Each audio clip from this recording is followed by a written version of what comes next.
I'm actually Gayle.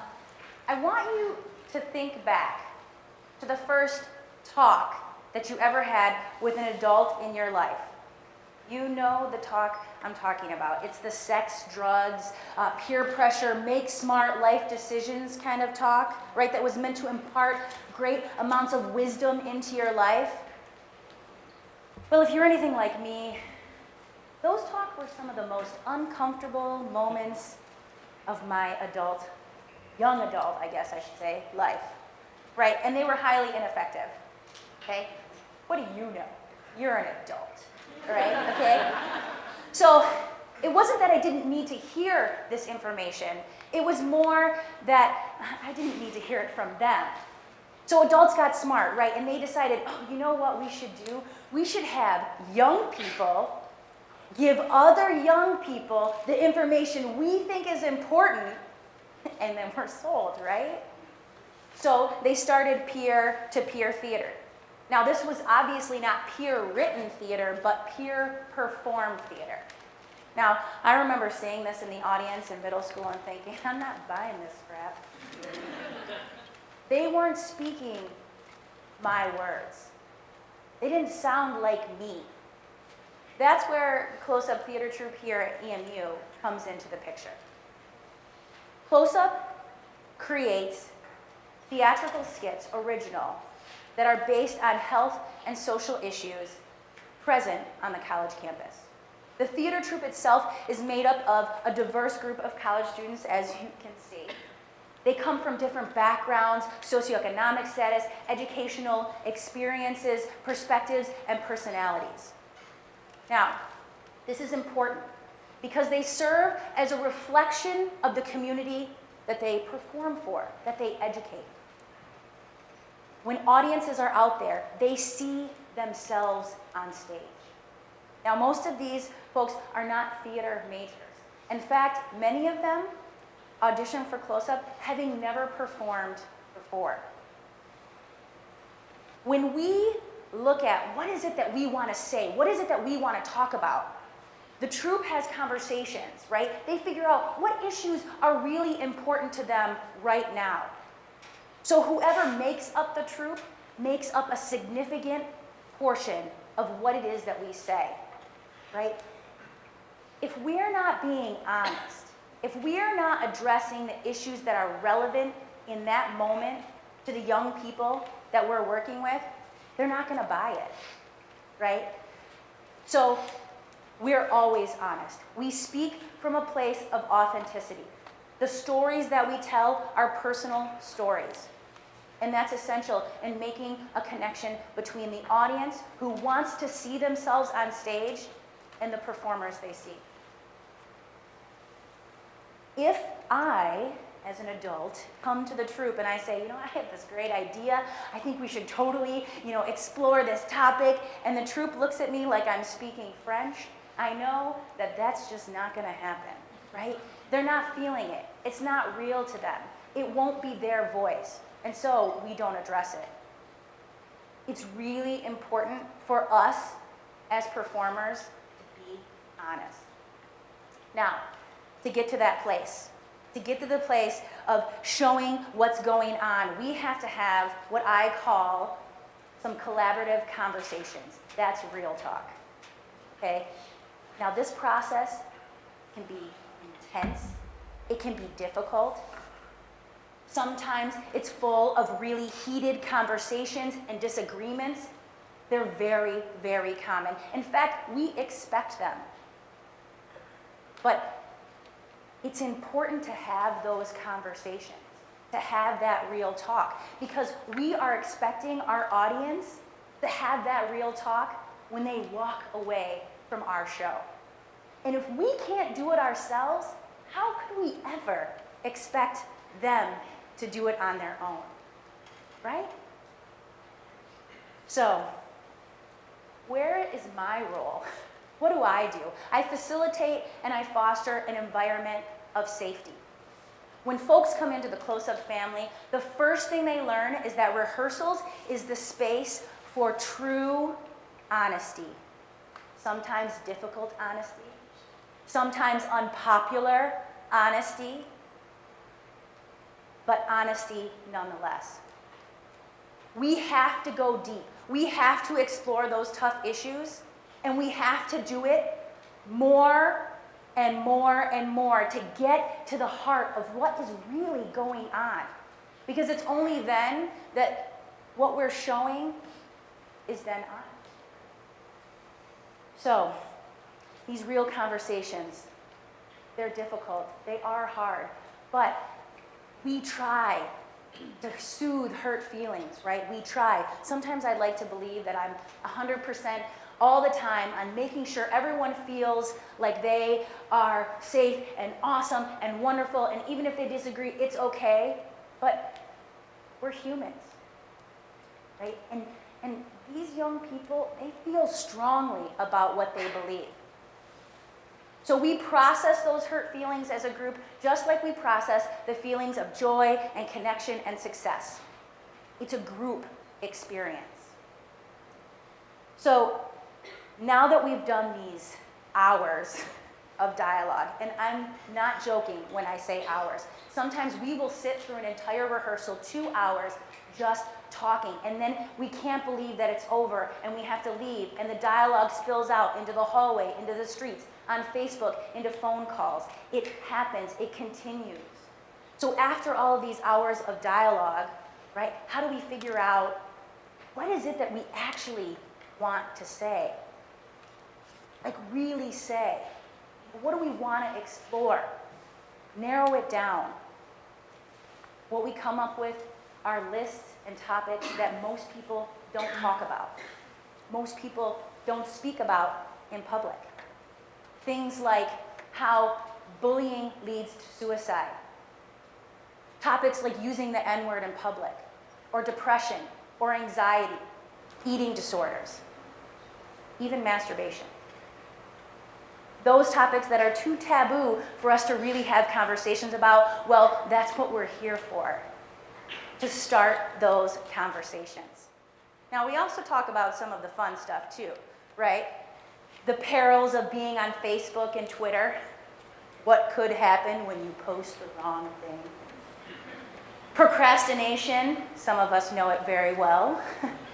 Roommate issues, living with a bromance, what happens when you break up with your friend? Those are all issues that we explore, and I could go on and on and on. Now, we just finished our Martin Luther King Day celebration performance in January. And in creating that show, we decided that one of the things that we want to talk about was how we desensitize ourselves and each other to offensive statements by prefacing them by saying, you know, I'm just kidding, or no offense, right? And as a group, we had a lot of conversations where some really, touchy subjects came out. Like, what are people really saying to you? What are your friends and peers really saying? Things like, no offense, but you have a really pretty face for a fat girl. Or, I'm just trying to keep it real. Your hair is great for a black lady. Right? Those are things that people actually say. And so we had those conversations. And then we had to figure out, okay, so we know what it is that we want to say, but what context, what framework do we want to show, do we want to share? And so framework, we know the package makes a difference, right? It allows the audience to connect to the information in a new way. And that's the goal, right? To approach it from a new perspective. So, for instance, masturbation, we're writing a musical number. We've done infomercials on white guilt, okay? Now, the scene that you're about to see is that MLK Day scene. The context we chose is a group of friends hanging out.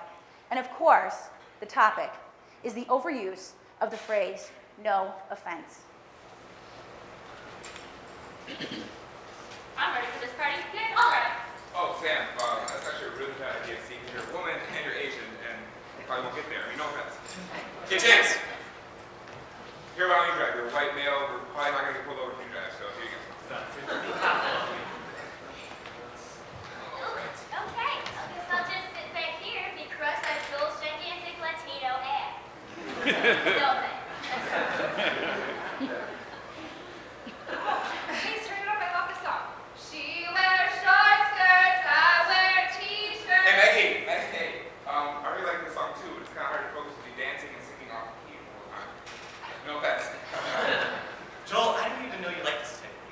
I mean, you seem more of a mariachi band type fellow. No offense. I like it too. Chase only loves the son because he's the queen. No offense. Oh, guys, I am starving. Let's have somewhere for food. Yeah, you look like you're starving. No offense. That's actually a good idea. I think I saw a sign for Panda Express coming up. Hey, Sam, don't you people use cat meat when they cook? No offense, of course. Joel, you shouldn't even be thinking about food right now. I mean, the car's already at maximum capacity as it is. It's not under thighs. No offense. Let's just have a McDonald's or something. Oh, but Jen, I don't think they take bridge card there. It's okay, I'm sure Maggie can spot you. I mean, boy folks are always trying to play somebody's hero. If you really wanted to save somebody, you should have sat in the front with Chase. He's the one going to hell. No offense. You know what? We don't even need to stop for food. I mean, Maggie's just gonna throw it up anyways. All white girls have bulimia at some point in their lives. Let's just get there. I'm ready to cut loose. Yeah, Sam really needs others. Her Asian parents make her study all the time. But Sam, you should really consider yourself lucky. I heard they murder the girl babies. Yeah, Jen, you could have been a crack baby, so I mean. Oh, Casual, you could have been an anchor baby. Isn't that how your family stayed in America in the first place? But it sucks for Chase. He'll never have kids, and thank goodness he can't adopt. You know what, Maggie? I'll just borrow one of the kids you'll be raising in your trailer park home. You skank! Fuck you, Maggie. Chase, stop the car. No offense, Sam, but you're such a rude, angry little chick! No offense, Chase, but you're a flaming, judgmental faggot. I hate all you guys, but for the record, I'm not even fat, okay? No offense, Jen, but why do you always have to act like such a nigga? No offense, Maggie, but why are you so wiped up and full of cum? No offense.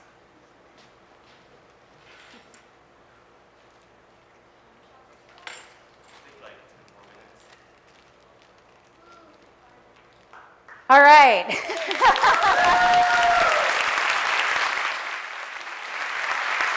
So, as you can probably imagine, that scene sparked a lot of dialogue, okay? I had people coming up to me days after that show saying, oh my God, I can't believe that. And that stuff happens to me all the time. It is that dialogue that happens after the show that is just as crucial as the dialogue and discussion that happens before the show. And actually for our orientation show, we specifically facilitate dialogue. And Kathy's going to talk for a second about that. So the facilitation process is important because it gives the students an opportunity to see people from campus, people volunteer throughout campus to come to a training to learn how to facilitate a close-up presentation. We kind of prep them with what they may see. And then it gives the students that opportunity to talk about how their values are against the seats that they just saw, where they are with that. It gives students an opportunity to process the performance, and then it also gives them an opportunity to connect with resources on campus. That's an important component, for sure, of the orientation show. So really what is key is evoking emotion, right? Laughter, questioning laughter, fear, frustration, disappointment, shock sometimes. So we're going to show you now a scene that evokes a little bit different kind of emotion than what you just saw. This scene was performed in several shows, and it's done by Deontay Lovett. See, they say there's no hope in the youth, which means there's no hope in the future if we don't make a change. See, Dr. King, Frederick Douglass, W.E.B. Du Bois, and Malcolm X, they all had a vision. And black men killing black men, robbing each other, raping our sisters, that sure wasn't Dr. King's dream. And Frederick Douglass went to hell and back to get an education, and nowadays, we don't even want to go to school. But see,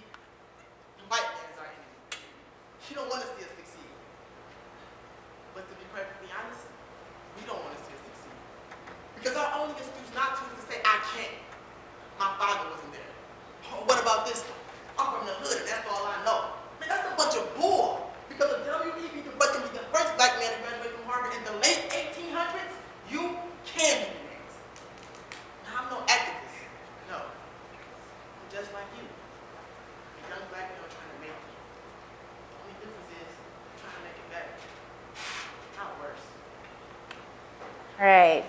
Bianca. So I want to wrap it up. And I want you to understand what we find so exciting about the work that we do. It's that you can take kernels and pieces of our process and infuse that into the communities, classrooms, and workplaces that you live and work in beyond the stage. It's about creating an environment where honest dialogue is encouraged. Not to find the answer necessarily, because that's not what's important. What's important is just having the conversation and being able to walk away from that conversation feeling like you've been heard and that you can respect somebody despite their differing opinion. Imagine teachers, leaders, professionals, administrators finding ways to incorporate real talk into their environments. You know, CloseUp uses theater as a tool to bring our dialogue to our audiences. For us, theatricality is an access point to exploring the issues that can lead to true behavioral understanding and change. Listen, we are never all going to agree. It's just not going to happen. But what we have to go into these conversations understanding is that in order to solve any problem, to come to any solution, we have to first have true, honest dialogue about the problems and issues that we face.